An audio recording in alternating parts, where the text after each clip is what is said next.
کشمیر واقعی ایک بہت بڑا مسئلہ ہے، کہ اتنا بڑا مسئلہ ہے کہ یہ دونوں ممالک کے درمیان ختم نہیں ہو سکتا اور ہم آگے دوستوں کی طرح نہیں بڑھ سکتے. تو کبھی موقع ملے نا کشمیر جائیں، وہاں دیکھیے گا کوئی بندہ ایسا آپ کو شاید ہی ملے جس کو کشمیری زبان بھی آتی ہو، سب پنجابی بول رہے ہوں گے. اچھا مطلب یہ تو ایک ایسا ڈکوسلا ہے کشمیر پہ ایشو پہ. میں چاہتا ہوں کہ میں ایک پوری بک لاؤں، کافی کام اس پہ کر چکا ہوں. اتنا بڑا ڈکوسلا ہے، ہمارے بچوں کو دوسرا پہلو دکھایا ہی نہیں جاتا. ایک ون سائیڈڈ صحیح. وہ چیز ہے، پروپوگنڈا ہے. پوسٹ مارٹم کروں تو سارا انٹرویو اسی کی نظر ہو جائے گا. بس آپ یہ سمجھ لیں وہ جو یو این کی قراردادیں پتہ نہیں وہ کیا ریزولوشن پہ رٹا ڈالا ہے. حالانکہ اس سے پہلے بھی معاملہ تھا. ریزولوشن تو ایک ضمنی چیز ہے، اصل چیز تھی کہ پارٹیشن جب ہوئی تھی تو آپ کو پتہ ہے کوئی 550 کے قریب وہ تھیں پرنسس اسٹیٹ، راجاؤں کی وہ ریاستیں. انگریزوں کی عمل داری نہیں تھی وہ، انہوں نے ایک طرح سے ان کو اپنی اندرونی انڈیپینڈنس دی ہوئی تھی. وہ مہاراجا یا راجا کے انڈر چلتی تھی. یہ نہیں ایک نہیں، یہ سینکڑوں بتا رہا ہوں. تو ان کے بارے میں یہ فیصلہ کیا گیا تھا، ان کا جو راجا ہوگا نا ہر اسٹیٹ کا، وہ اپنے عوام کو دیکھتے ہوئے اور اپنی لوکیشن کو دیکھتے ہوئے کہ اس کے ساتھ کون سا کنٹری لگتا ہے تو وہ فیصلہ کرے گا. یعنی یہ نہیں کہا گیا کہ عوام ہوں گے تو لازماً وہی فیصلہ. انہوں نے کہا وہ ان کو دیکھے گا اپنی سہولت کے لیے، ان کا رجحان کو، لیکن فیصلہ جو ہے نا کرنے کا اختیار کہ وہ کس میں شامل ہونا ہے یہ راجوں کو دیا گیا تھا. کئی راجوں نے مزاحمت بھی کی تھی. مثال کے طور پہ ہمارے کلات کا جو راجا تھا بلوچستان جو جس کو ہیں، اب اس نے بالکل نہیں چاہا تھا کہ میں پاکستان کا شامل ہونا چاہتا ہوں. پوری ہسٹری پڑھی، آپ بھی پڑھ لیں کہ ہم نے بائی فورس اس کو قبضہ کیا تھا. اسی طرح ہم نے جس طریقے سے یہ ہماری جو بہاولپور کی اسٹیٹ تھی جس طرح اس کو لیا، اس کی بھی بڑی کہانی ہے دردناک.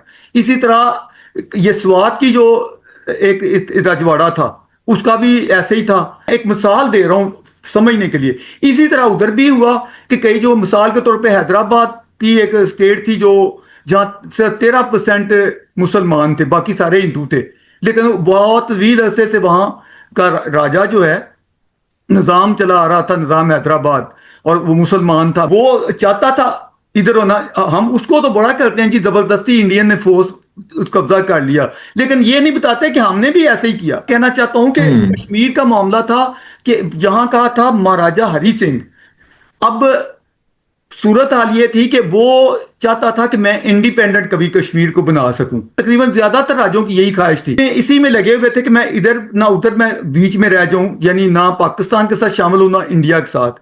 لیکن کیا ہوا کہ پاکستان نے اپنے قبائلی لشکر ادھر بھیج دیے. اگزامپل کے سمجھنے کے لیے کہ ان ہمارے لوگوں نے وہاں کچھ فوج والے گھسے یونیفارم کے بغیر اور کچھ قبائلی بھی آئے، تو لشکروں نے جا کے وہاں ادھم مچا دیا. وہاں توبہ توبہ وہ حالات پڑھنے والے ہیں کہ کس طرح ریپ ہوئے، کس طرح لوٹ مارے ہوئی. اور جب یہ صورتحال دیکھی راجے نے تو راجا پھر گھبرا گیا کہ یہ تو میں تو کہہ رہا تھا کہ بات چیت چل رہی تھی کہ میں انڈیپینڈنٹ میں رکھوں گا. جب یہ زبردستی قبضہ ہونے لگا تو اس نے فوری طور پہ لارڈ ماؤنٹ بیٹن تھے اور پنڈت نہرو پرائم منسٹر تھے، ان سے رابطہ کیا کہ میری مدد کرو، مجھے بچاؤ ان سے. انہوں نے کہا بھائی ہم کیسے بچا سکتے ہیں، آپ تو انڈیپینڈنٹ رہنا چاہتے تھے. انہوں نے کہا مجھے یہ زبردستی کھا جائیں گے تو میں لکھے دیتا ہوں آپ کو کہ یہ میں الحاق کر رہا ہوں انڈیا کے ساتھ. انہوں نے کہا ہاں اگر یہ الحاق کرتے ہو تو پھر ہم جسٹیفائی بونا فائڈلی ہم اپنی فورسز وہاں بھیج سکتے ہیں. تو اب یہ ساری سٹوری آپ کو بیان کروں، کیا ہمارے سلیبس میں پڑھائی جاتی ہے. یہ کشمیر کہہ کے اور اتنا نفرت کا پروپوگنڈا ہم نے بنایا ہوا ہے، کشمیر ہمارے پہ قبضہ ہو گیا. کشمیر زیادہ یہی بڑی بات ہے جی. میجارٹی خطہ ہمارا جو ہے نا وہ انڈیا میں ہے، مسلم میجارٹی. اب سوال یہ ہے کہ کیا مسلمان وہاں نہیں رہتے ہیں؟ یا تو یہ ہونا ہوتا نا کہ انڈیا میں جی مسلمان ہیں ہی کوئی نہیں، سارے مسلمان یہاں آ گئے، یہ کیوں رہے ہیں؟